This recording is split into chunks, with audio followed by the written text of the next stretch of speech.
We are going to get started with today's webinar event. So again, thank you all so much for joining us for our second installation of our Whole Family Approach Practice Transformation Stories webinar series. So, first we want to ground ourselves in the promise of community action, and we do so because regardless of our different positions, the work that we do, this is the one thing that centers us, that brings us together in hoping to achieve this promise. And it states that community action changes people's lives, embodies the spirit of hope, improves communities, and makes America a better place to live. We care about the entire community, and we are dedicated to helping people help themselves and each other. So we're going to move forward here to the next slide. Okay, so a little bit about the Learning Communities Resource Center. What do? Hopefully you've heard of our project out there in the field. But what we do is we work with cohorts of community action agencies to focus in on specific topic areas and help them to develop, refine, and actually engage in effective, promising, and innovative anti-poverty practice models to help them alleviate the causes and conditions of poverty. So that's kind of our long way of saying it. Our short way is basically what we do is we engage in research and training and technical assistance to help you all build your capacity to fight poverty more effectively in your community. So the big goals of our project, why we engage in this work, kind of is threefold. So of course, practice transformation on the agency level. We really want to help agencies to strive and engage in work that really is innovative, that changes the way that they do business in a way that is relevant for their agencies, but also impactful for their families and communities.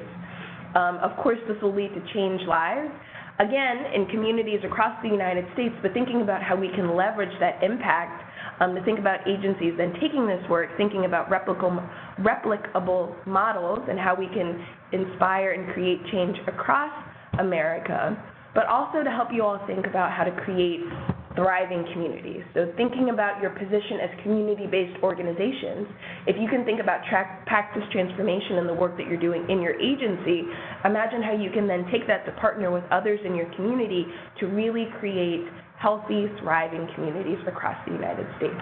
So that's our goal. Another reason why this work is important is because it really ties into what we are driven and called to do through our network theory of change. You can see there in the center, it talks about services and strategies. What we do in the learning community is take community action agencies that are working on some of those services and strategies, thinking about how they can do them a little bit better to help them ensure that they can reach those three goals that we have across the top down. So a little bit about our LCRC team. I already introduced myself, but to talk about the other wonderful colleagues that are engaging with us in this effort. We are led in this work by our Director of Practice Transformation, Tiffany Marley, who's actually here with me in the room. Over to my right, you can't see her off camera, but she's here, and we welcome her today. We also have Lil Dupree. She's our Senior Associate for Research. Courtney Kohler, who is our Senior Associate for Training and Technical Assistance. Liza Porras, my colleague who's on and is going to be helping with answering questions and things in the chat. She is another program associate here in our Training and Technical Assistance Department. And of course, we have Kevin Kelly. He is our Director of Community Economic Development. So this is our internal team, and I'll also take a moment to introduce Jeannie Chaffin. She's been our wonderful and great colleague and consultant, working with us particularly looking at whole family approaches. She is a consultant on our Community Action Economic Mobility Initiative, which I'll talk a little bit more about in just a second, but she has been leading us in our efforts and work as it relates to whole family approaches in this space. So we're excited to include her as part of our team too in this work. So, since many of you are joining us here today, we just want to take a little bit of time to make sure that we all have the same understanding of what we mean when we say whole family approaches. I'm sure you all have engaged in these conversations. You've probably heard this term or similar terms. You might often hear it referred to as two-generation or 2G or 2Gen. all of those whole family approaches, they're all kind of talking about the same thing. And really to underscore what it means to us in this work and what we're really helping community action agencies to think more specifically and deeply about is how they can combine their work, combine and braid their funding streams, how they can work with other organizations in their communities to make sure that the needs of both parents and children are served together. So oftentimes in our work, we do programs and services that are directed towards parents. We'll have other services that are directed towards their kids, but it's really thinking about how you can make that intentional, integrated approach to serve families as whole units. The research is still coming in, but we do know from what's come in so far that the impacts across the lifespan are huge when families receive services as whole units. We know that kids do better when their parents do better, and vice versa. So it's really thinking about how you can connect in a lot of the work that you're doing to serve families and communities. So here we have a great framework that we like to tee up that is provided to us by Ascend at the Aspen Institute that kind of gives a great visual to explain a whole family approach and how it works. So it's thinking about, again, some of those different services, strategies, approaches that you might already be doing that serve parents and children separately, but thinking about how the wheels of those different things work together, not just within your organization, but also how they work together in the lives of families in your community. So it's thinking about some of the, not just that critical piece of early childhood education. I know that's something that we do and focus on a lot here in the Community Action Network, but it's thinking about how you can tie in those opportunities for parents, thinking about how you can tie in those opportunities to focus on health and well-being, financial capability and empowerment, but really working to ensure that you provide high quality and high intensity services for parents and children together. So with that, how we're looking a little bit more deeply at this work and how we're helping community action agencies actually work to implement a more intentional whole family approach. I mentioned it a little bit earlier, but our Community Action Economic Mobility Initiative. So due to the gracious funding of the Annie E. Casey Foundation, we've been able to facilitate a community of practice for 10 community action agencies around the country to engage in an 18-month cohort where we're looking at not just implementing these approaches, but also data collection, storytelling, and how you can make sure that they are providing a holistic, whole family approach. And we're also thinking about how we can then communicate the work and the learning that they're doing out to the rest of the network. We are really excited about this work. These agencies are just in January, they're moving into year 2 of this effort with us. And today we're going to hear from 5 agencies that are participating in this community of practice. They're going to share their lessons learned from year 1 with us in this cohort and what they're planning to do as they ramp up to really focus in on their implementation efforts in the 2nd year of this cohort.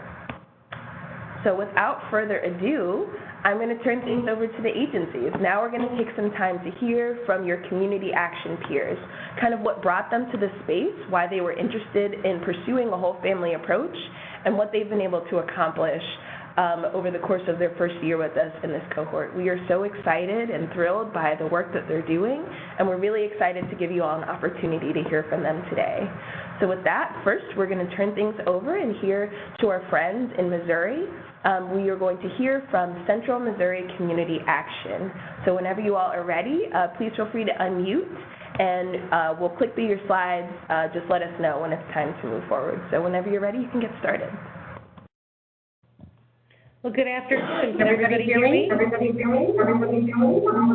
can, but it looks like your computer got unmuted, so you might want to mute your computer or mute your phone, whichever audio you're using. But we can hear you. How's that? Is that better? That is so much better. Go ahead, Angela. Great. Okay. So my name is Angela Hirsch. I'm the Chief Program Officer here at Central Missouri Community Action. We serve 8 counties in the very center of the very centered state in the Union. Here at CMCA, we believe that all members deserve seamless access to services that move them towards self-sufficiency. And as we started developing this vision several years ago, we really had a great focus on service integration. And as we worked towards our service integration efforts, that led us toward the whole family or the 2-gen approach. If you want to go ahead and move to the next slide, please.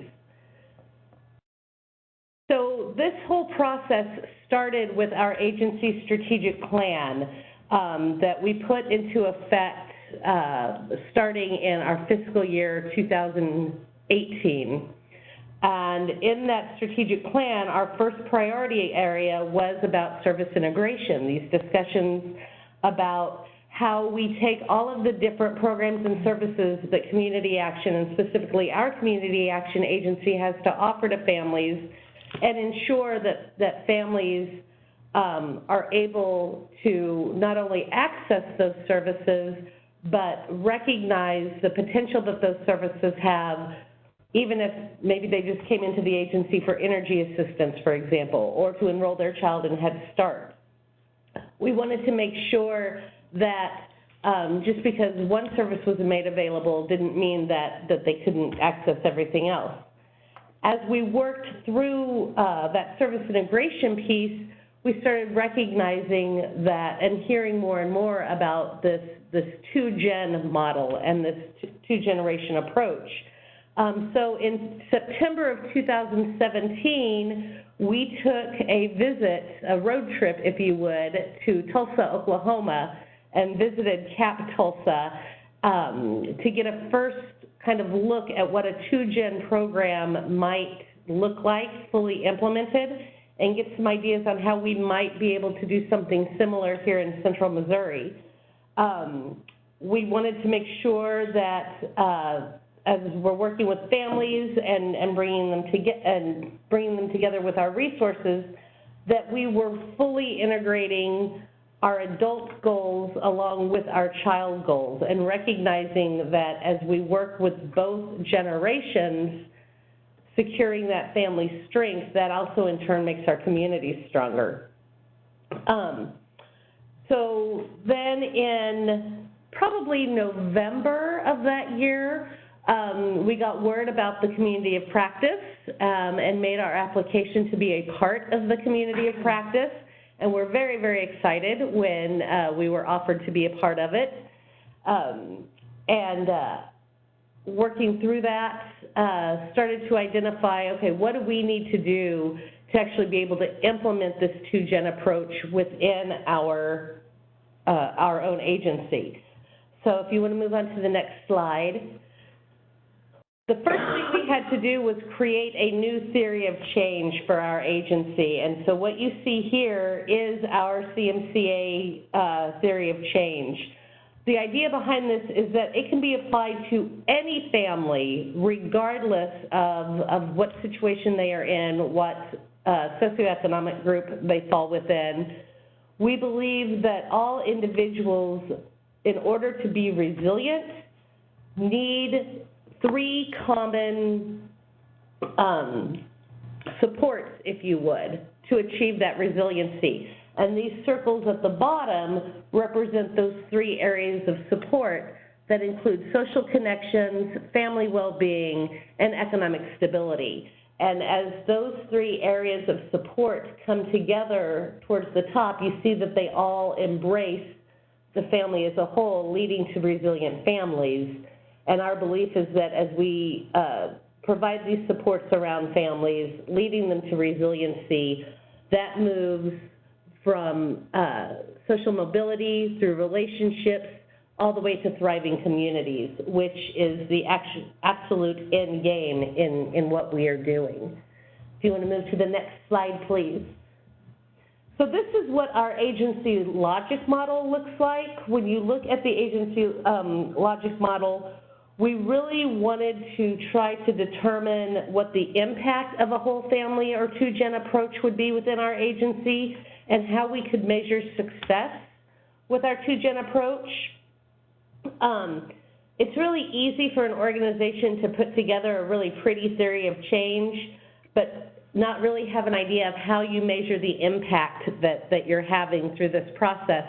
So we wanted to make sure we had both. We wanted to make sure that we have a visually appealing theory of change, but we also wanted to make sure that we had a way to measure the impact that we're having and truly achieving the goals with families that we're setting out to achieve. So this theory of change, this logic model that we developed helps us get on that path to measuring that impact that we are hoping to have with families through the 2-gen approach.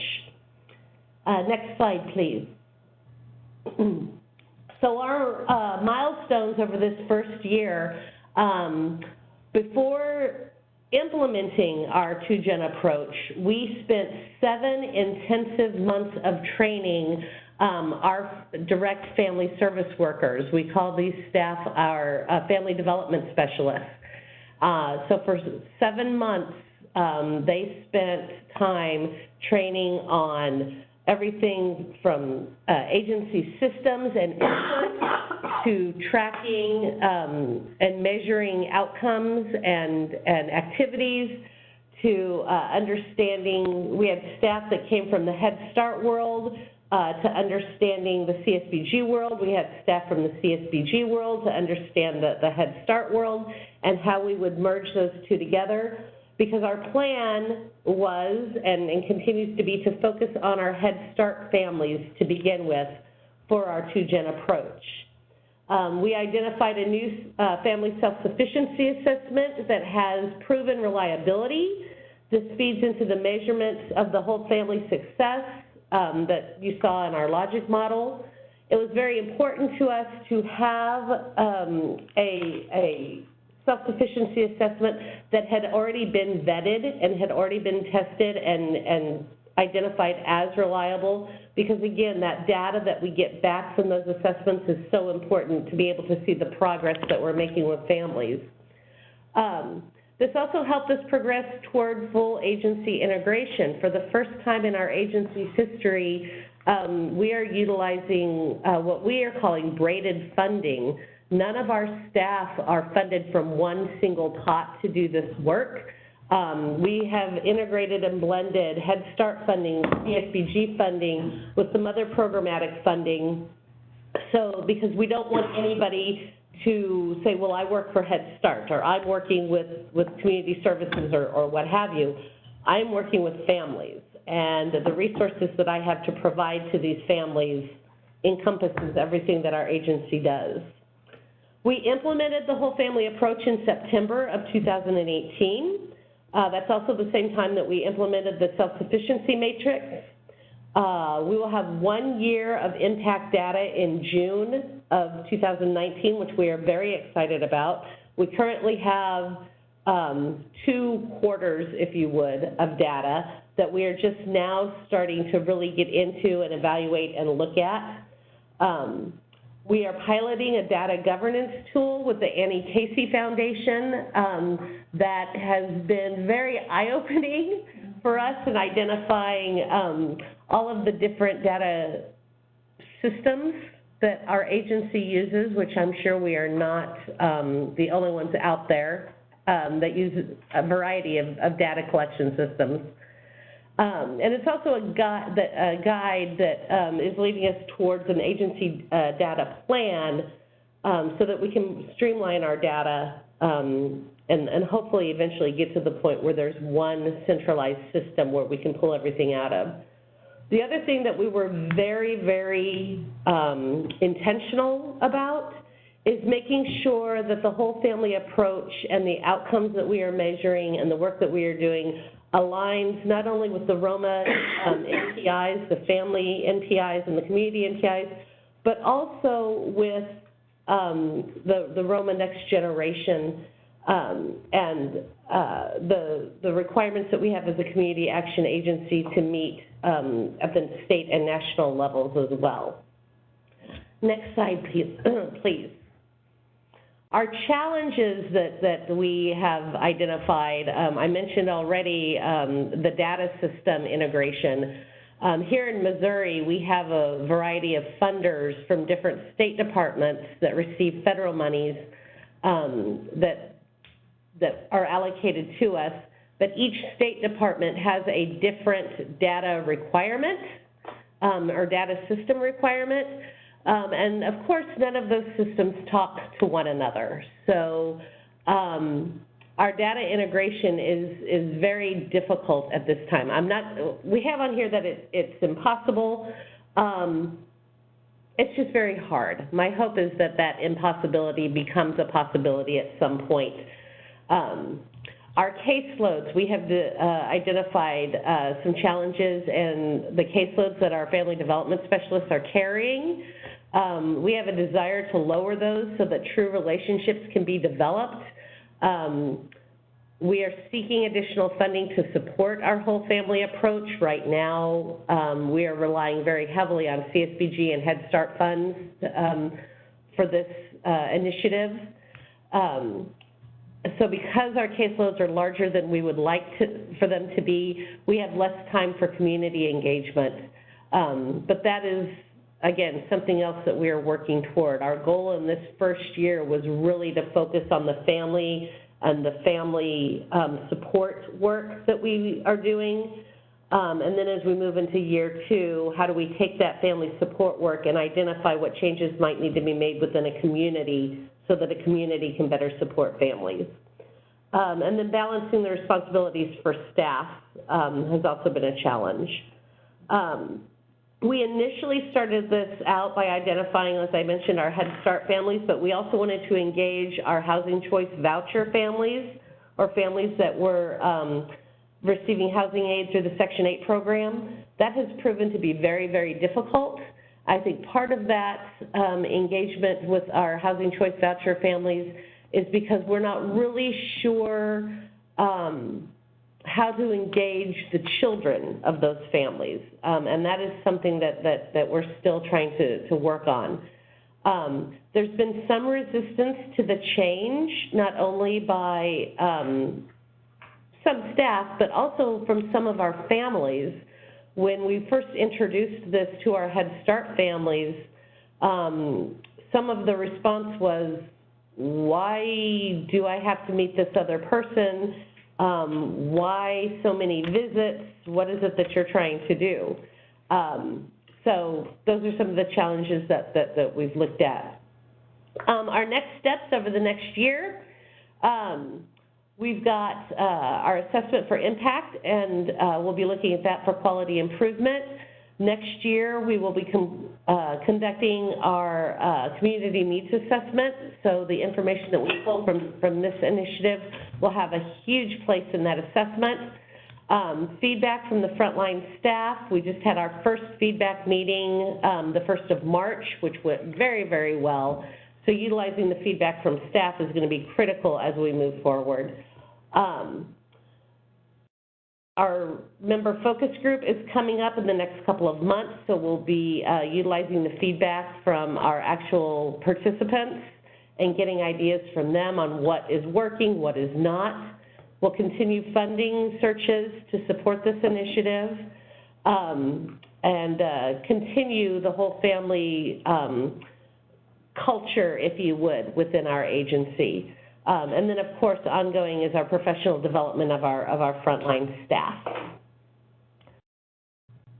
So these are our contacts. Darren Priest is our executive director, and this is our team, what we refer to as our COP, or our community of practice team.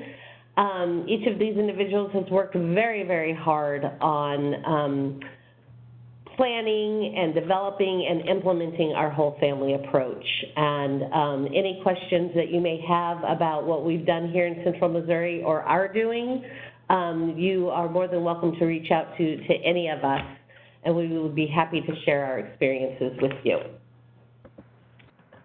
Thank you so much. in a nutshell. Awesome. You guys did great. Thank you so much for sharing and giving us an insight into what you guys are doing. You guys have definitely been busy over the last year, so it's nice to see what you guys have been doing and to see, you know, that you're still hopeful for year 2. So thank you so much. Thank you. So we'll pause for any questions from our attendees for just a few moments before we hear from our next presenter. But if you all have any questions for Angela and her team in Missouri, please send those in through the chat. And I do see one question that's maybe a little bit more broad, but asking about the self-assessment tool that you guys use, if that's something that other agencies can access. Not to jump in, but I think Angela was probably referring to the design plan that we had you all work on. Is that what you were talking about, Angela, when you said the self-assessment? Yes. Okay. Yes. Awesome. Well, that's actually a tool that we have that's available on our website. It's the Community Action Economic Mobility Initiative Design Plan, and I'll share out that link in just a minute. But that's a tool that we developed last year here at the partnership that kind of walks you through from beginning to end, from all different perspectives, all of the things that an agency might need to think about if you're thinking about embarking on pursuing a whole family approach within your agency. So we'll share that out. That's available to you on our website, but it's a great tool that all of the participants actually in the community of practice use to help refine their work, especially as they're thinking about how to ramp up for year 2. So I'll share that in just a bit. So let's see, we got a couple of questions. So what's your current caseload size for your navigators? So currently our caseload is roughly 30 to 35 families per family development specialist, which is way too big. We acknowledge that, we recognize that. We've also recognized that there are families that have different levels of support needs. So that's another part of our learning in this first year, is how do you identify what those levels of needs of families are and then how to meet those. I would recommend that a good size caseload, quote unquote, if you would be no more than probably 15 to 20 at the very most. Which in the Head Start world, this is Beth, usually family workers have a significantly higher caseload, but what we are looking at is the intensity and the quality that we want to provide for the families. And honestly, when you have 30 to 45 on a caseload, it does make it difficult. So we realize that that's a significant challenge. It would be one of those funding challenges that Angela was talking about, seeking additional funds so that we can reduce the size of the caseload, but we really feel pretty passionate about the size of the caseloads and making the difference. Absolutely. Excellent. Thank you very much. Another question that came in, so we'll do a couple more because we do want to make sure that everybody has time to share and present today. But could you maybe talk about some of the resistance you experienced, if any, from families, from some of the internal or external changes that resulted from shifting towards a whole family approach? Sure. So I think it was just a matter of, this was a different philosophy, not only for us in-house, but also a different philosophy that we were presenting to families. As I mentioned, we focused on our Head Start families, and most were used to, maybe the 2 home visits a year and meeting with the teacher and focusing on child outcomes, and bringing in a new staff person, a family development specialist, and introducing them and saying, this is the person that will also be working with your family, and they will be visiting you 4 times a year and focusing on, goals for you as an adult and what you want to achieve. I don't think that they were quite ready for that or really knew how to receive that, and so that's where some of the resistance came from. And again, like I mentioned, recognizing and knowing that level of support that different families might need.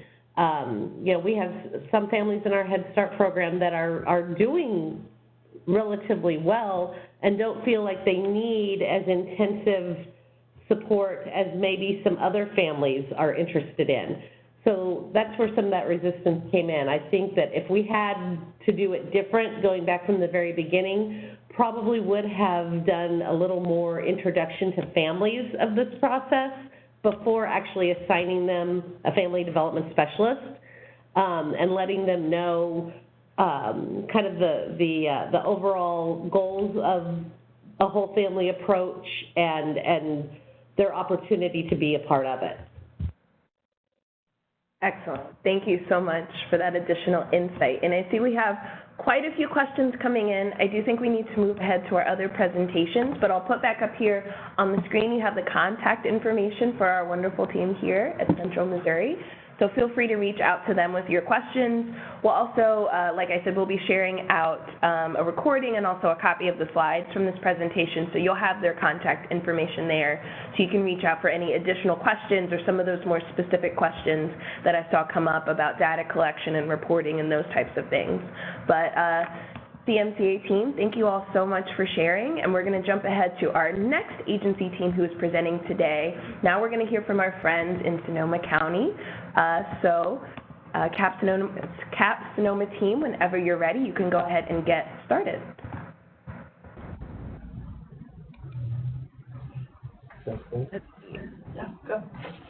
Can you hear us? Yeah, we can. Go right ahead. Okay, perfect. No echo. There we go. Okay, perfect. So, hi everyone. Community Action Partnership of Sonoma County. I guess I'll do a quick intro. Mike Varela, Program Manager for V. Esperanza, our Family Resource Center here. Mary Watts, Deputy Director.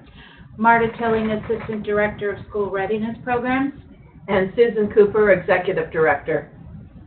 Great. So just a quick overview of our agency. We are located in Santa Rosa, the county seat of Sonoma County.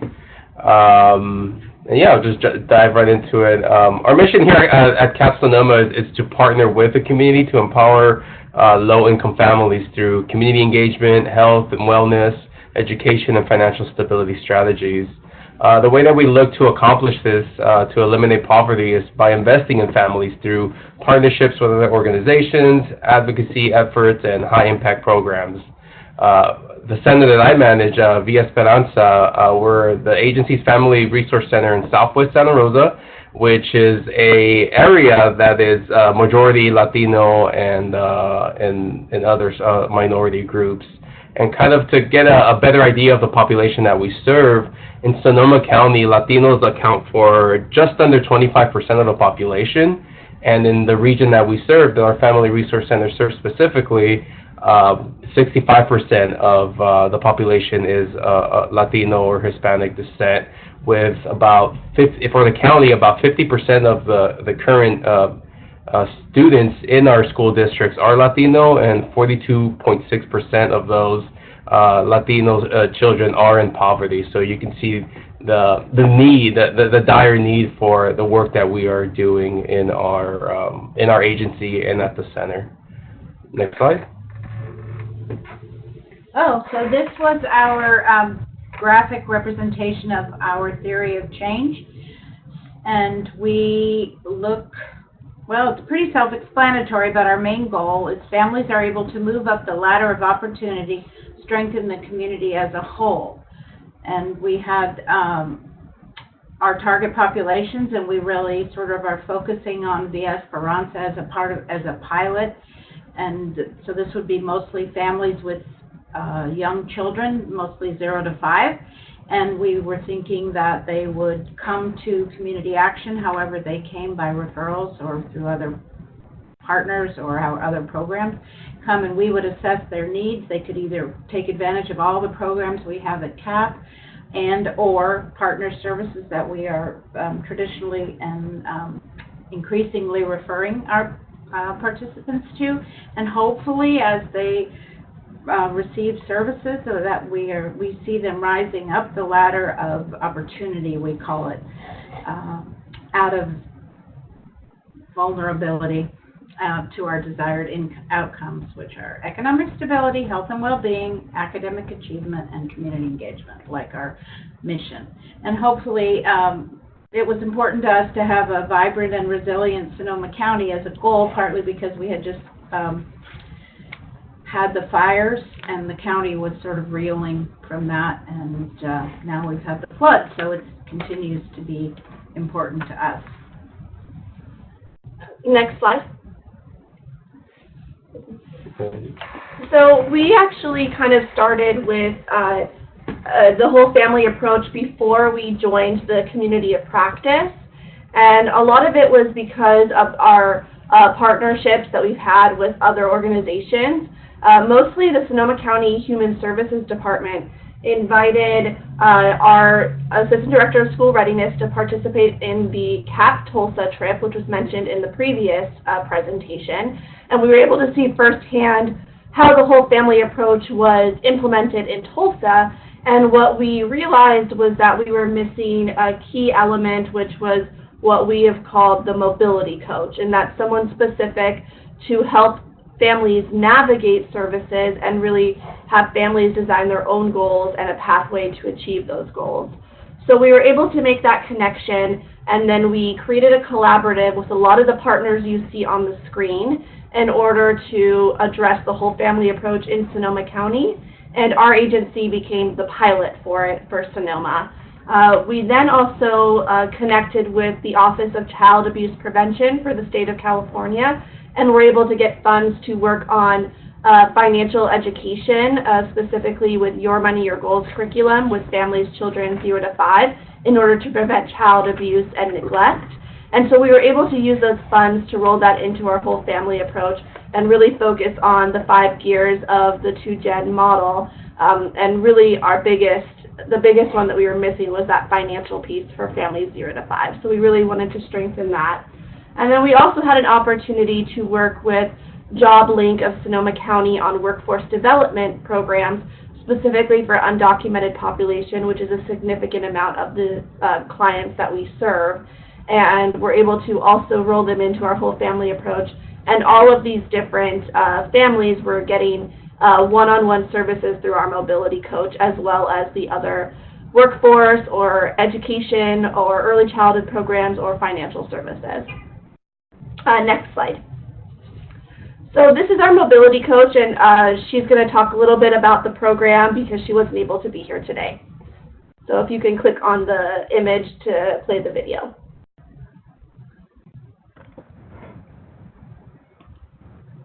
Hopefully this is the right video that I have queued up, because I know you guys have a couple, but okay. Having the mobility coach,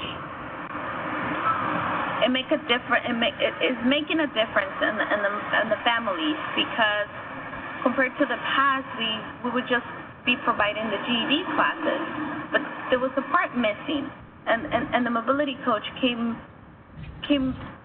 to connect the families to really take actions on their goals, to really have that someone that can celebrate their small advances and have someone that they can pretty much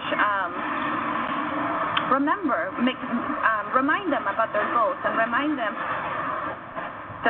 the benefits of their plan for their whole family. So sorry, that video was a little bit difficult, but our mobility coach works with about 30 families a year. We try to have around 15 a semester, and they work on developing their action plans and working towards their goals. And all of these families have children 0 to 5 and are low-income Latino families. Yeah, so challenges and some of the barriers that we face to implementing the whole family approach at our Family Resource Center specifically. There was in terms of the coaching model, we did run into some issues with participant schedules. As Mary had mentioned, the participants are mothers, Latina mothers with children, at least one child who's 0 to 5. So there's the balancing act of work schedules for their husbands, family schedules, school schedules, doctor's meetings, child care, and everything in between. So finding a time when they can meet, especially a consistent time to have those regular meetings, was a challenge that we had for pretty much across the board for all the participants that we had. As well as, talking about balancing, we also had a challenge in balancing responsibilities at our center, seeing that we were adding a new role at our center by kind of splitting the time of one of our staff members, our mobility coach that you saw, who's also our program coordinator. In theory, it made sense to split her time half between being a mobility coach and half time addressing the needs of the center. But in reality, when families come in and out when they can, to get assistance, either participants for our classes and programs or mobility coach participants. It was really jumping back and forth from one, putting one hat and switching over to the other quickly, and that did create a challenge in balancing and achieving some of the goals that we had. Okay, so, and one of the things we know to be true, even more so now, is that the number of undocumented people or participants that we have, people who do not have right-to-work papers. This kind of limited what we felt, or they felt, their options were as to participate in the coaching and the program with the job link. So that was kind of a surprise to us. People were interested in coaching, but when they realized that we really wanted to see if we could find people with right-to-work papers, they decided they weren't ready to do it. So we just gave up on that, and we're working on mostly educational opportunities, and the idea that people, perhaps with educational opportunities and increased English, they can open their own businesses, which is possible if you don't have documents. And the final thing that was a barrier, which I think is a barrier to a lot of CAPs, is the siloed thing of Head Start, early Head Start, and trying to get them on board with our programming, and the idea that we can do this as an agency and to try to figure out how to, integrate the two approaches in a successful way, because they do have 3 classrooms at the Esperanza, and it's a perfect site for us to figure out how to work together on integrating the whole family approach across the agency. Next slide. So our aha moment really came early on in implementing the mobility coach element of this shift. Our mobility coach, Magdalena Mendoza, who you heard from earlier, we put her to a training called the Co-Active Coaching Training, where we really focus on more of guiding the participants, the client, into kind of self-driving your one-on-one sessions, as opposed to prescribing something for them and telling them, these are your problems, this is what you need to do. It was more creating that self-awareness, that self-assessment as to what needs they see in their family, for themselves, what goals they have, and then creating a plan to work towards that. So really early on, she saw the benefit of this switch and approach.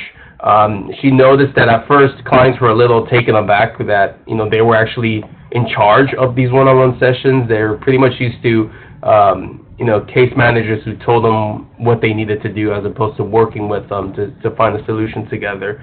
So once they were used to that approach and really felt comfortable with it, it really just went smoothly from there. And the one-on-one sessions were some of the work that our mobility coach found to be very fulfilling for herself, but also created a significant amount of impact in moving families forward. A lot of these families had goals, the parents specifically, of attaining their GED or continuing their ESL education, advancing their English skills at a greater degree. And working with her and having these extra supports that she helped establish for them really helped them advance quickly. For instance, as we'll see in the later slide, when it came to GED, having the extra supports of a study space, having study books made available to them, being shown around the campus, just eliminated a lot of these barriers and really helping them move forward at a quicker pace. And yeah, we started using that approach in the spring of 2018. We've now had 3 cohorts, more or less, and we continue to increase the number of participants that are receiving these one-on-one coaching sessions with our mobility coach program. Next slide. So some of the changes and outcomes, at first it was a little bit hard to define some of the outcomes, mostly because it was so focused on the client defining their own goals. But what we saw is a lot of them were really interested in obtaining higher education, whether it was their GED or a certificate program, and as well as improving their English. So we saw some success with some of our participants that were able to not only sign up for some of the GED classes, but also take some of the classes, take some of the tests, which was actually extremely, was a barrier for them when it came to fear and moving to that next place. But one of our successes, I think we're going to talk about that in the next slide of a specific success story. But our evaluation plan consisted of really defining their own goals and then making strides towards their goals. And we felt that it was a little bit of a challenge, but we were able to redo our intake to kind of look at all of the different 5 gears of the 2-gen and really ask questions specifically towards that, and then they defined their goals from based off of those 5 gears. Next slide. And so Magdalena is going to talk about a specific milestone. If you can click on the image.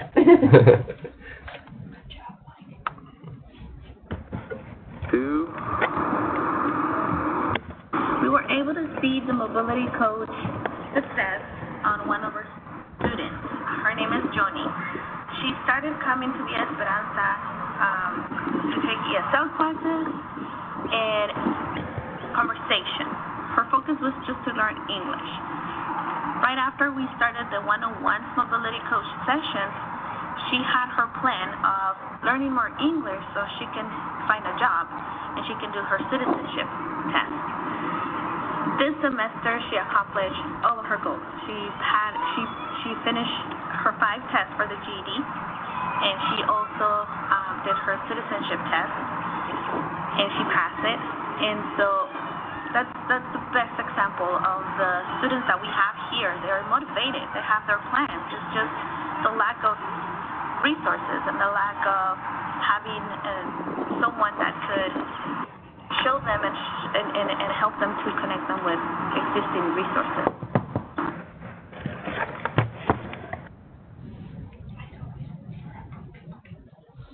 So, next slide. So some of our next steps, mainly we want to focus on integrating Head Start clients within our mobility coach program and really combine the whole family approach agency-wide. So our first portion is to get the Your Money, Your Goals curriculum for financial capability into all of the home visitors for Head Start as well as the family outreach workers. And then we also want to get more of the one-on-one coaching with Head Start clients and really try to use the family outreach workers as a way to start creating more of these mobility coaches throughout our entire agency. Next slide. That's me.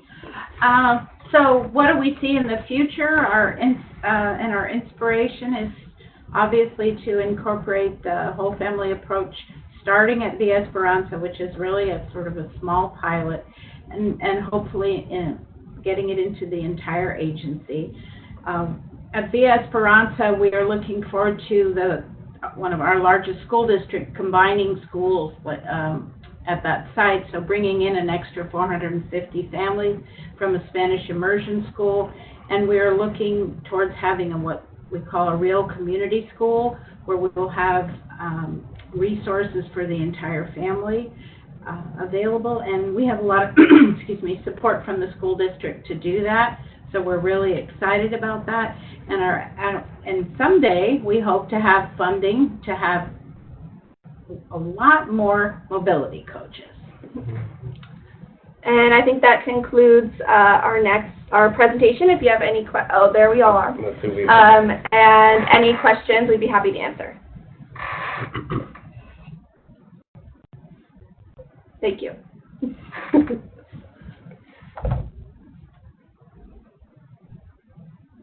Hello.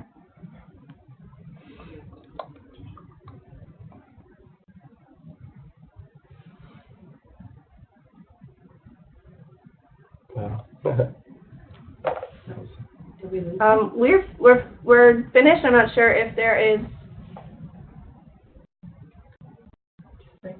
Can you hear us? Oh, she's gone. Oh, I was muted. I'm sorry. Did I we was lose talking our away. host? I must have inadvertently pressed that when I was playing your video. Sorry about that. But we did have one question in through the chat that I wanted to share with you guys. So I know that you all talked about using your money, your goals for a lot of your staff, but was there any other curriculum that you used for training your mobility coaches, or was that something that you developed in-house? So the training that she went to was the coactive coaching training, and we can send the information. They do trainings all over, and we used a lot of the curriculum out of that model, which came up with more of the one-on-one session curriculum. They did a wheel of life. They set certain action items and had templates out of that coaching model. Awesome. Yeah, if you can send that over to me, what I'll do is when we send out our follow-up email, I'll make sure to include that so everybody can check that out. So that would be great. All right. Well, thank you all so much for taking the time to walk us through your work. It's really exciting, and congratulations on everything that you've been able to achieve so far. So up next, we're going to hear from our team in Tennessee from Metropolitan Community Action Commission. So whenever you all are ready, you can go ahead and get started with your portion of the presentation. Thank you, and good afternoon to everyone.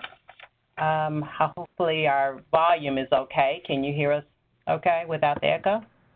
We can hear you guys just fine. Wonderful. So joining me today is Mr. Marvin Cox. He is the Community Services Director. Community Programs. Community Programs Director. I always rename him, and I'm Lisa McCrady. I'm the Special Assistant to our Executive Director. I also lead our Communications Division within our agency.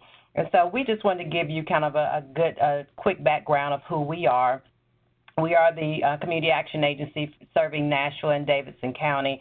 We have about 20,000 customers that we serve annually. And we began our whole family journey about 15 years ago, actually. Having this platform and having this movement towards whole family 2Gen, it gave us a name to what we felt like we were already doing as far as the way that our organization had already started to shift to.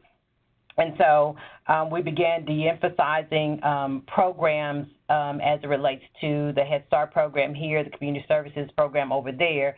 It became the Metropolitan Action Commission, and we went towards a whole family or whole one agency concept, which meant that once the customer came into our organization, the entire access to the organization and all that we could provide, as well as the connections that we had within our community, they had access to. And so Marvin's going to tell you a little bit more about that. And also it provided a cultural shift whereby in our organization, nothing flows down the organization. We operate in a circular motion where everyone, there are touch points everywhere. And we, like Ms. McCrady said, we adopted the 2Gen approach about 5 years ago, and we advocated for CSBG funds to be responsive to the needs of the family beyond just being a emergency-only level of services. In addition to that, we incorporated our shared leadership as part of that, and we also used the human service value curve, which is an evidence-based tool to help us measure the impact of service delivery for families with low income. And so to kind of catch up with the slide that you see here, this is our MAC for Jobs program, and this is what we called it for lack of, to kind of follow it into the format that was laid out before us for this presentation. And so this is where we were able to do our best and greatest work with a targeted population. Although we realized that every family that came into our organization needed much more than what we were able to provide on the front end. They needed more services. They need a greater coordination of services. We take a targeted population of families that we serve to do our most intensive work. And so what you see here is, I guess, a visualization of what our MAC for Jobs programs does. we believe that taking a targeted population of families within our Head Start, our Early Head Start, and our adult education program, and being able to provide some intensive workforce development activities, some other things that are happening in the families, and just seeing what else we could do to bridge that gap and to eliminate barriers. That's how our MAC for Jobs program came into play. And I believe MAC for Jobs, we began that, about, I think, 7 years ago, I believe, is when our this initiative began. And so Mr. Cox will tell you a little bit more about what it entails. For example, the CDA program, that's our Child Development Associate program. That's where we recruit our Head Start parents and our adult education graduates who want to find employment within the early childhood education sector. They can apply for assistant teacher positions within our Head Start program, and we pay for everything with our CSBG funds. For our CompTIA A+ certification program, that's the focus on the information technology. In Nashville, we have a vast amount of information technology jobs, and there are so many vacancies, so we resource our parents over a 12-week time frame, and they can come out with a credential and move into working in information technology. We also partner with our ITS department as part of Metro for internship for our students as well. So with our ESL classes, we recognize, and actually based on what our customers are saying, that language was a barrier here. Nashville is a very diverse city. I was born and raised here, so I'm quite proud of the diversity that we have here in our city. But many of our international families arrived into Nashville not proficient in English. And so for many of them, that was probably the most major barrier that they had outside of housing, and we'll talk about that a little bit later.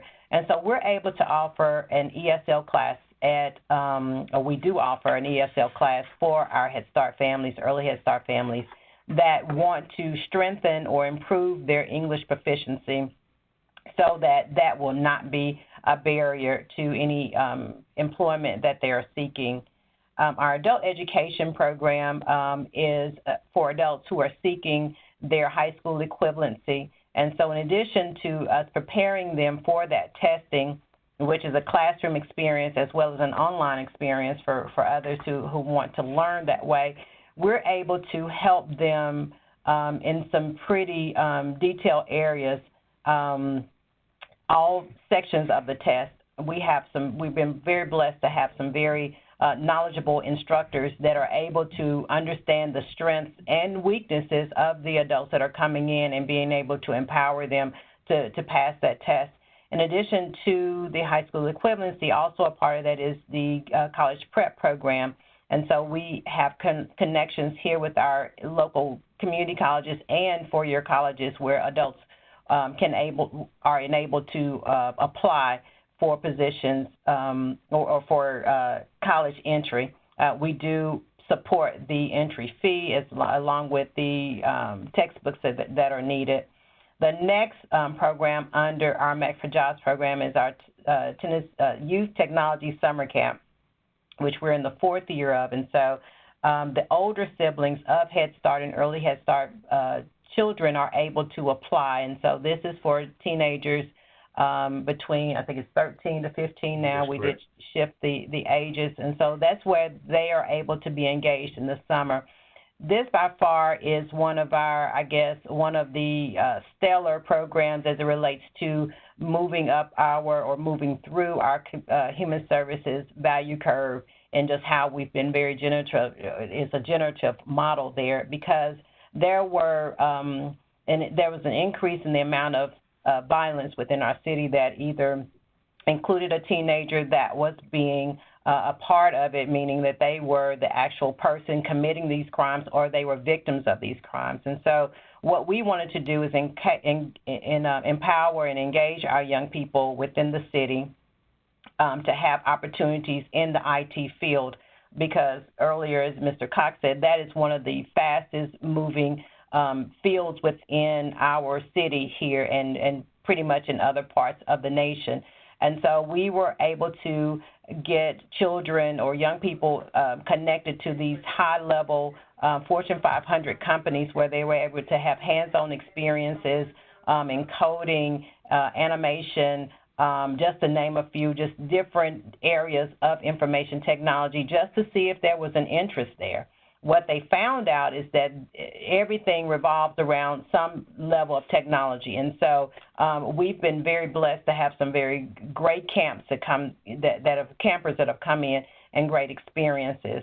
Our last example of our MAC for Jobs, or our whole family approach through a workforce development, is our Father to Father program, and this is where we're engaging fathers of Head Start students within, I'm sorry, I'm thrown off. We got 5 minutes left, so I'm just trying to reprogram my brain. But this is where fathers are engaged in the experiences of their child as far as co-parenting, volunteering in the centers, doing other things as it relates to being more involved, which we wanted to make sure that we increase that presence there. You can go to the next slide. And Ms. McCready had mentioned the Youth Technology Camp. These are pictures from our campers. As we said, we talk about information technology, but there's some other things that we address with the young people: financial management workshop, leadership development, conflict resolution, and some other capacity building experience. So it will be well-rounded for the children. And we operate this, it coincides with our summer food service program during the summer months. Our next slide is our theory of change. This is probably by far the most rewarding experience that we've had with our involvement with community of practice. The entire journey has been incredible, but this by far is one of the major things that we wanted to make sure that we were able to put some visualization to. And so you'll see the various sections here and how we deliver services and how we believe that we're able to change the lives of the families that we serve. Our next slide, you'll see our key milestones, and we'll touch very quickly on here. Dismantling silos, that was probably the major thing that we did within our organization. Again, very traditional, having Head Start operate in their silo and community services, or CSBG-funded programs operating in their silos, and never the two shall meet. Well, we understood that that was not an effective way to deliver services to our families, and so you'll see examples of this later on, if you've not already, through our MAC for Jobs program, where we were able to look at just the benefit and all of the access to the resources that we have within our organization. How do we best put that puzzle together so that it has the maximum benefit for families? Becoming mission-focused, and we talked about earlier the cultural changes that we made. One of the things that we feel like is one of the major things in this mission and mission focus and our culture change is our shared leadership. And it goes beyond our executive team, which is, the executive director and the program directors. It goes to our Head Start centers. It goes to those who have leadership positions within the various departments. And so we have trainings, we have initiatives to where we're even identifying emerging leaders to help us do this work and being impact-driven. Our focus on data and what the data tells us is a great roadmap to indications of where we need to move next. Our incorporation of the human services value curve has been just phenomenal as far as how do we look at and how do we measure the improvement, the impacts that we're having on the lives of families.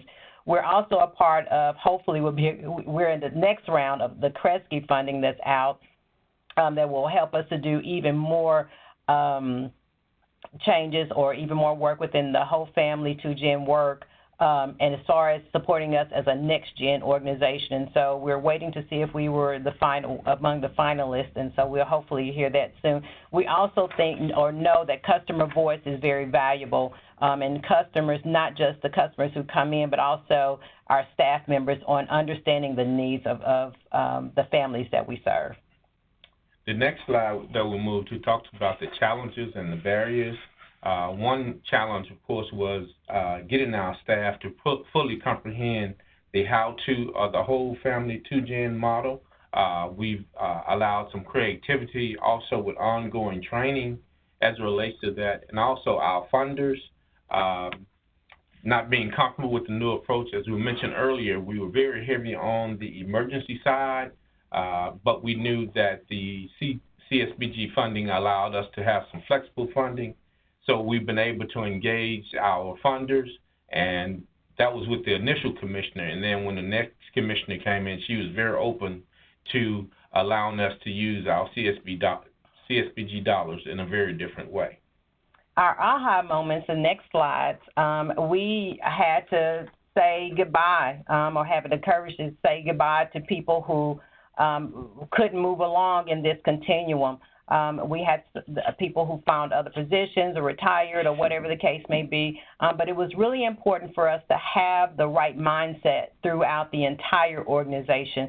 We don't do kind of an up the ladder, down the ladder, and all that type of. We all move together as one organization. So you'll hear us use the terms of, moving things out within the organization. That type of intentional language further supports where we were going and how intentional we were being with the movement that we were making towards being a more intentional whole family 2-gen agency.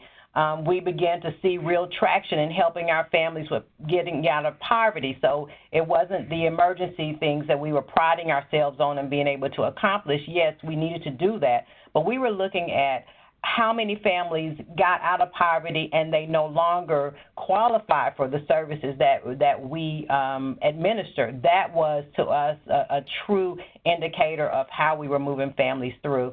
And then also a correlational study that we're showing that we are doing in the middle of, I think we're in our third year, to where we're showing, when the parent is actively engaged along with the child being in Head Start or Early Head Start program, can we show that there's an overall improvement in the lifestyle of that entire home? And the answer is yes. We're doing some incredible studies that we'll be sharing the results of very soon.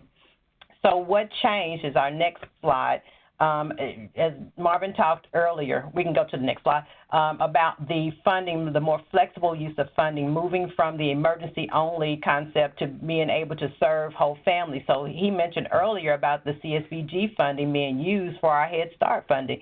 That was key to us to be able to continue or have families move along this continuum to becoming, to come out of poverty. Our team began with this more collaboration. We changed the way our human resources department operated, in that they had communities to where they're checking on our staff. We're talking about ACEs among our customers as well as among our staff members, and just how we manage stress, how stress is transferred onto us. Traumatic experiences are transferred upon us because through secondary trauma, we're talking about that. We have quarterly wellness conferences to make sure that our staff is good. And then it talked about more increased agency training, to where we're making sure that families are doing the best that they can. I don't know where that slide came from, but it was really cute. The next one, the inspiration for us is, I know many people, I'm sorry, our back for job. We have as it relates to what success looks like, this is one of our CompTIA graduates. She did an internship with our Metro ITS department, and we were notified that officially in February she will be coming on staff, and she will be making $47,000 a year based on her CompTIA certification. So our inspiration actually comes from our executive director, and because, transformation is not, it doesn't feel good. We did a lot of trainings and workshops on just the chaos that you can feel as you're making this journey from being one type of organization to being a whole family, 2-gen focused organization. And what she said to us is transformational change is uncomfortable, and it doesn't allow for me to stay in a safe place. And so that uncomfortability, that uneasiness, when we found out that is a thing, that is something that we're going to feel as we're going through this process with our team and with our families, it kind of settled the playing field, so to speak. So our next steps Organization-wide capacity building continues. We're increasing the number of partners. We talked about the inclusion of customer voice, just making sure that we know what is needed. Our research study on the model that we're using, that's what we talked to you about earlier, as far as seeing what the true impacts of our work has been for our families. And just to add one thing about the customer voice, that's not only from our customers, but also hearing from our staff as well. Right. And our last slide, our vision statement kind of sets the course, breaking the cycle of poverty in our community. And when we did this dash because we want to make sure that we remember the faces of the families that we're serving. So it's one person, one child, one family at a time. This is the vision that's before all of us as it relates to all of the information or all of the efforts that we make for our families. Our last slide is how to contact us, and I need to make a correction on that. Marvin Cox is our Community Programs Director. I keep, again, renaming him, and so that's our contact information if you want to reach out to either one of us. Thank you very much. Thank you guys so much. We appreciate hearing all of the work that you're doing. You have so many programs that you're running that really tie into serving all of the families and serving families as a whole in your community. So thank you so much for sharing. And it's great to hear from you guys. So we're going to go forward now into our next presentation, which kind of peeked into a little bit accidentally. So sorry about that, Tawny, gave away one of your slides, but you're up next. We're going to hear from Community Action, Inc. They're out in Topeka, Kansas. So, Tawny, whenever you're ready to get started, you can go ahead. Great. Thank you.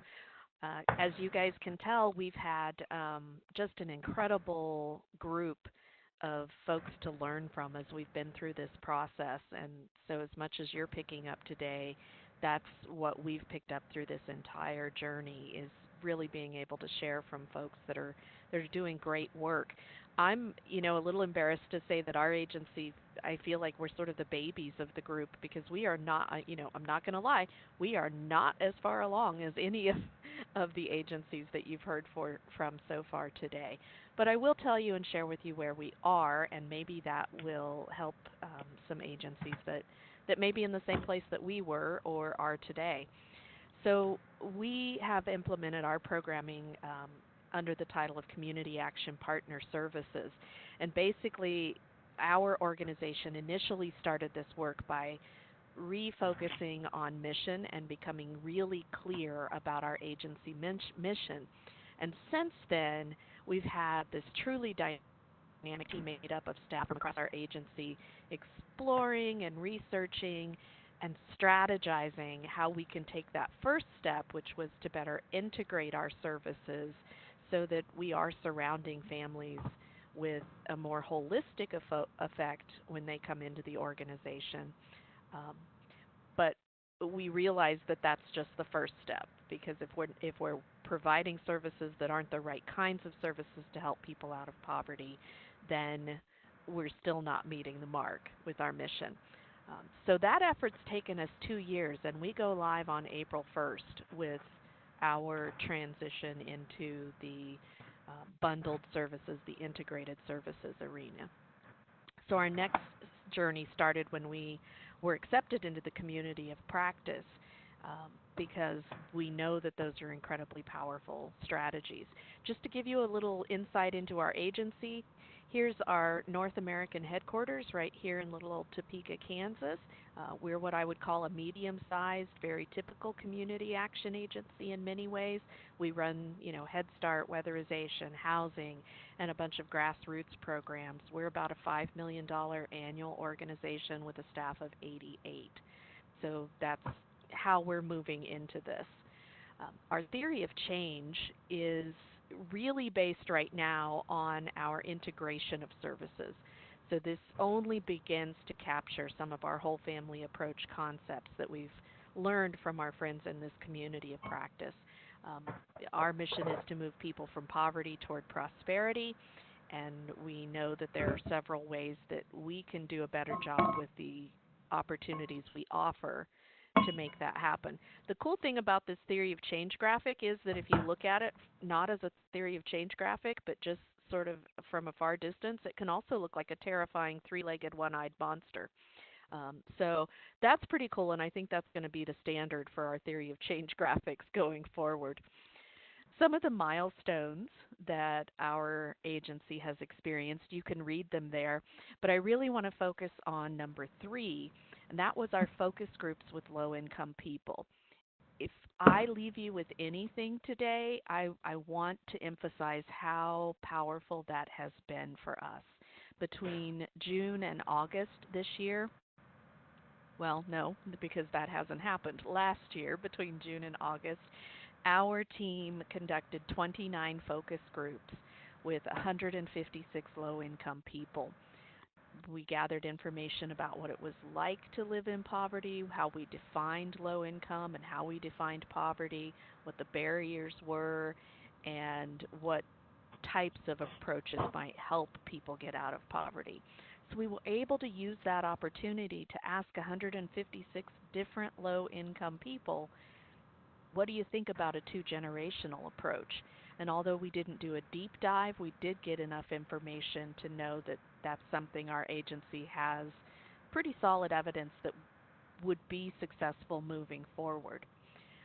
We've hired our team of folks that are going to be working on the integrated approach and done a lot of staff training.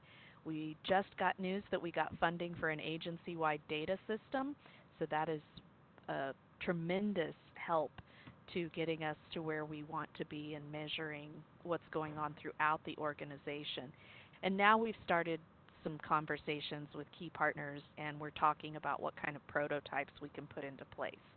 So lots of good milestones there, some of which you've already heard from through other folks today. Let's move forward. Yeah, just some of the challenges that we faced in our particular process. Again, you've heard some of these, but for us, part of it was that while we're doing all this great team building and planning and research and, you know, keeping the communication moving throughout the agency, services have to go on. And so keeping the functionality of the agency going while all this strategic work was happening has been a barrier, and it's been resource intensive. All of our team has full-time jobs, and this is added work for every one of us that's been involved in it. And then you've heard a little bit about how people really love change and some of the barriers that that can bring around. One of the things that we did that I feel helped us tremendously in combating that barrier was communicate, and then communicate some more.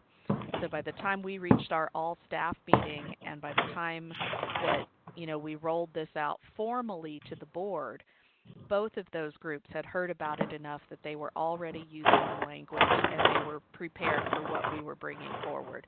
None of it was a surprise. So that was pretty cool and important for us. A couple of the aha moments. One of them has come very recently, and it still fits into this description, but when I started talking with partners in the community about what it could look like if we started sharing customers and really wrapping ourselves intentionally around children and their family members, I kind of expected a little bit of pushback because of those barriers that we just talked about. But they were just as excited as we were. There hasn't been any hesitation about data sharing. There hasn't been any hesitation about resources. It's how can we get this done? And since we did our community assessment and started working through this process, I've had opportunities to present our information and our hopes on the whole family future to groups in our Chamber of Commerce, to faith-based representatives, to funding partners, and they're as excited as we are. Just recently, what we have right now is interest from our local United Way in what it would look like if they were supporting whole family approaches throughout our community. From our local community foundation that left the meeting yesterday saying to me, we want to walk beside you in this journey. And then from our state, office that administers our TANF and child care support systems, indicating we definitely want to be a part of some of the prototypes and pilots that you're putting out. So all of the sudden, just being persistent with this and bringing in this learning and starting to talk about it in the vision of the future, it's opening up doors like I never imagined were possible. So I think that we're ready to move forward into that arena where so many of our colleagues have already moved forward. Some of our outcomes from this process so far have been staff morale is higher than it has been in a long, long time. People are excited about feeling a real meaning and outcomes from their work rather than thinking of it as just a job. I mean, it's really kind of cool. Board engagement is 100% where it needs to be to support these kinds of changes. They get it, they understand the purpose behind it, and they've realigned behind the mission such that they're ready to support it. And of course, community awareness, as I've just mentioned, is really picking up. So lots of good outcomes, even though we haven't actually implemented a whole family approach yet. We're just really, really kicking off the integrated services approach. Just keep in mind, we can really be awesome at this stuff. I went into it thinking, oh my gosh, this is too much for us to think about. Those changes are too significant for us to take an organization that's been around nearly 50 years and try to turn the ship in a different direction. But it's definitely possible. We're going to keep moving forward into our next steps by really enculturating our community action partner services. That's important. That's our integrated services model. We're hoping to be a part of the upcoming Garrett County site visit that is planned, and if we do get to go to that, we're going to have those team members that I mentioned earlier, including the Community Foundation, the United Way, and our state TANF office there with us as partners in planning, and then to roll out some pilots and prototypes. We definitely want to baby step it and take it slow. So that's a very quick rundown of where we are in our organization. If I mentioned any tools or processes that you would like more information about, that's how you can contact me up on the screen. And I figured you'd rather look at my lovely puppy, Inga, than you would me. So there she is to end you on a positive note. Awesome. Thank you so much, Tani. And if I can say as a side note, I think more presentations should end with puppies. So I think you might have started try to work in pictures of my dog whenever I can, so you might see that on our future presentations. But thank you so much, Tani, for sharing and providing that perspective of an agency that was starting off in this process, and even though you're still working towards full-scale implementation, you've still been able to achieve some really impactful things in your community and in your organization. So thank you for providing that perspective, and as always, it's good to hear from you. My pleasure. All right, so we're going to keep moving forward. As I mentioned in the chat before we jump to our last presenters, I just want to share here that it looks like we're going to go over time for today's presentation. Normally our webinars are about 90 minutes. But we do have one more exciting agency that we're going to hear from, our Enrichment Services Team. So if you have the time, we very much encourage you to stay on with us we'll probably go for another about 15 or 20 minutes to hang tight. Otherwise, if you do have to go, of course, the recording of today's presentation will be shared in addition to a copy of the slides, so you can still hear about the full circle of work that they're doing. But I want to go ahead and tee them up. It looks like they're ready there and they're on. So Jamie and Angel, whenever you guys are ready, you can go ahead and get started with your presentation. And thanks everyone for joining us today. So, are you guys there? Let's see. It might be muted on your, there you, nope. Maybe? I think I'm muted. No, we can hear you now. Oh, okay. All right, so we are from Enrichment Services Program, Community Action Agency in Columbus, Georgia. We serve 8 counties in Georgia and 1 county in Alabama. And today, for our whole family approach, we're going to talk about a program that we are piloting that focuses on Head Start parents and combining that with our existing employment training services. So what we did was create a customized training program for our LAHEAP program, where we develop community partnerships. We design the work hours around our Head Start hours, and we really work with our parents to address their barriers, provide them with a paid internship and ongoing support. So some of the partners that we had for this was, of course, LAHEAP. We also partnered with Columbus Technical College and Goodwill Industries.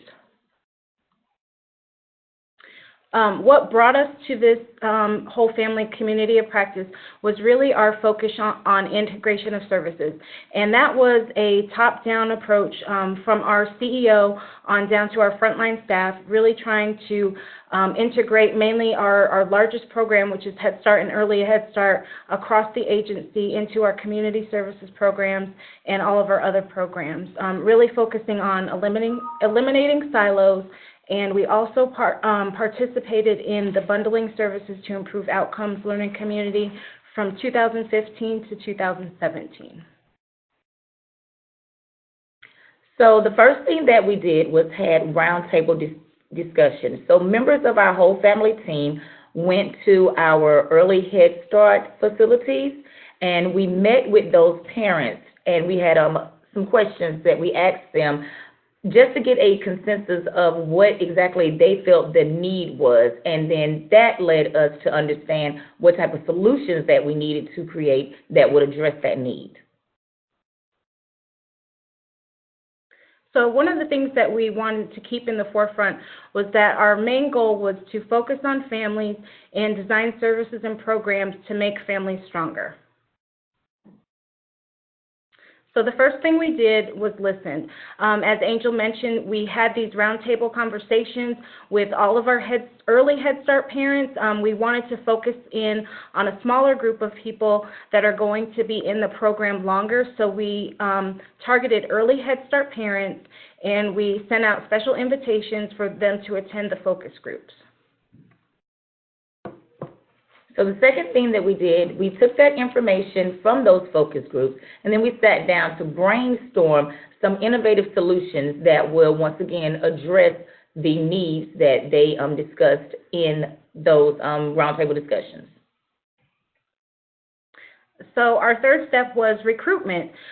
We came up with an idea to do a targeted employment training program that would focus on a cohort of early Head Start parents, and then we intentionally went out and recruited parents by having one-on-one conversations with them, meeting with them, and really asking if they wanted to be part of this program. So the fourth thing, well, actually it's not number 4. We're on the challenges and barriers slide. So we did find that transportation was a challenge and barrier for our participants. We also find that the support system, especially when it comes to daycare or child care, we found that that was a barrier, and then also that self-confidence piece. Them understanding that and them understanding and realize that they do have something to bring to the table, that they do have skills that they may not know that they actually had. So actually elevating them to boost that self-confidence that will make them want to come to us and learn a new task or skill. So some of the training that we've done at our agency to prepare on this journey is family-centered coaching and trauma-informed care. This training was provided to both program leaders and case management staff. We did partner with the Prosperity Agenda to do family-centered coaching, and then we also are trying to become a trauma-informed care agency and use trauma-informed care as approaches on how we interact with not just children, because we oftentimes, there's a greater focus on trauma-informed care as it applies to young children and traumatic experiences as a child, but as we're working with families, we want to ensure that we use those approaches with the parents as well. So for us, our aha moment was realizing that we really had everything that we needed to get a program started focusing on a whole family approach with a targeted group of parents. We had an existing employment training program, we offered LAHEAP services, and there was a need there for temporary workers. So really it was like we were always thinking, like, how do we get started? How are we going to create this program? But we had all of the necessary ingredients right here in our agency. So some of the things that changed, we have noticed more engagement between our staff and the customers. They have a better relationship. The parents that are involved in this cohort, they come in and they talk to the staff. They're more likely to tell them if they're experiencing any issues or if they have something good going on in their life. There's been that change in the positive communication, and relationships are being formed. So what does success look like for us? That's success. So this picture right here shows our lovely CEO, Belvedere C, the Head Start Director, Teresa Johnson, and Jamie Thomas, which is our Community Services Director, and also our first 2 graduates of the program. And they are actually currently still working with us. And I want to say that we don't treat them any differently than any of our other employees. They have blended in with us. We have built, like Jamie said, wonderful relationships with them, and we're very open to assisting them with anything that they need. And we think that this program right here will go a long way and benefit more of our participants as we continue the initiative. So one of the things that we want to really share with other agencies is, as you're on this journey, create your own opportunities. Something that you may think is impossible, really you might have all you need sitting right in front of you. Get with your teams and brainstorm and try to come up with something. It could be really simple, because to us, employment training is something that we already do, and we just kind of expanded that, changed the focus to really focus on our early Head Start parents.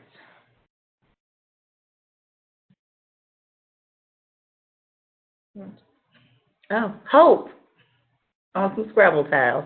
So as it relates to hope, we're instilling hope into our families. Oftentimes we see our families, they figure that, you know, because they are in the situation that they are in, they don't have any hope. They feel like, you know, no one's on their side, and, you know, they don't have a support system, or, you know, no one's there to help them. So with having a program like this, they're able to have hope. They're able to be able to carry on for the, you know, for the future. They're able to understand that they have the tools that are necessary. They have things that they have within themselves that they can bring to the table to a job situation. And so I believe that this program here is once again instilling hope, instilling like a renewed focus on our customers, and, you know, just helping them to attain success for their families. And once they leave here, they were able to go to somewhere else, and they'll have all the tools that they would need to succeed in another employment arena. So some of the next steps in this process for us, we will do continued roundtable discussions. We're also exploring a whole family Head Start center. So we do have several centers in our largest county, Muskogee County, and we're looking at piloting more intentional services for our early Head Start parents at one of those centers, so everything could kind of be all-inclusive at one location. Our immediate next step is to actually bring on a second cohort of students and put them through this program. We're looking at actually making this program based on a school year, starting the recruitment in August, September, doing the training and certification, and then starting the on-site job training during our energy season. At the end of the school year, they will, those parents will work with case managers and a job placement coach on transitioning into permanent employment. So one thing we want to share with you, success isn't just about what you accomplish in your life, it's about what you inspire others to do. And really, we try to inspire our parents. A lot of times they come to us with not much self-confidence and low self-esteem, but you can really see the difference just on, and you know, the smiles on their faces, that just doing something like this, a program where they're surrounded by positive people that are encouraging them daily, it has really been inspirational to them as well. And our contact information is on the screen there. I'm Jamie, the Director of Community Services. This is Angel, the Program Manager, and you can email either one of us and we will be happy to share any of this information with you or ask any questions that answer any questions that you may have. Excellent. Thank you so much, ladies, for sharing, for kind of tying us up. You guys were our last presentation, but really thinking about all the different ways that a whole family approach can look like. I hope that's one thing that you all have gained from joining us for today's presentation, is that each of these agencies, while there are common themes and they all have the same goal of wanting to think about how they can serve families more holistically in their communities, they all look different. They're all at different stages. They're all doing different things. So it's nice to hear that there's no right place to start, but as long as you have the commitment to really thinking deeply and critically about how you're going to do this work, the only way to go is up. So thank you again to our friends from Enrichment Services. And I don't see any questions at the moment, but I do want to be mindful of everyone's time. I know we're about 10 minutes over, so I just want to go through a couple of things that we have on our end here at the partnership upcoming. So a couple of future webinar presentations that we have for this month, you can see here on the screen. You can access those on our website if you're interested in learning more about that information and some of the other focus areas that we're looking at here in the Learning Communities Resource Center, but we hope that you'll join us for those presentations. We also want to share the opportunity to join us for our Immigration Summit. I think we had this at the beginning of our webinar, but that's going to be happening the first week of April in El Paso, Texas. This is the first type of event that we're doing that relates to this specific topic area, so we hope to see many of you join us there. Of course, shameless plug for our annual convention that's going to be taking place in Chicago this year. Again, the last week of August, it's going to be August 28th through the 30th. We hope to see many of you join us at that event.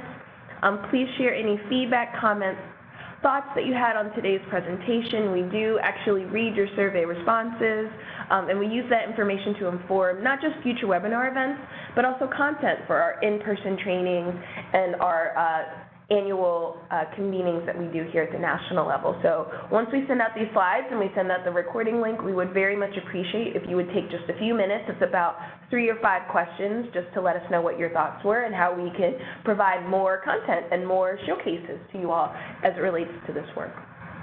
So here is the contact information for everyone on the LCRC team.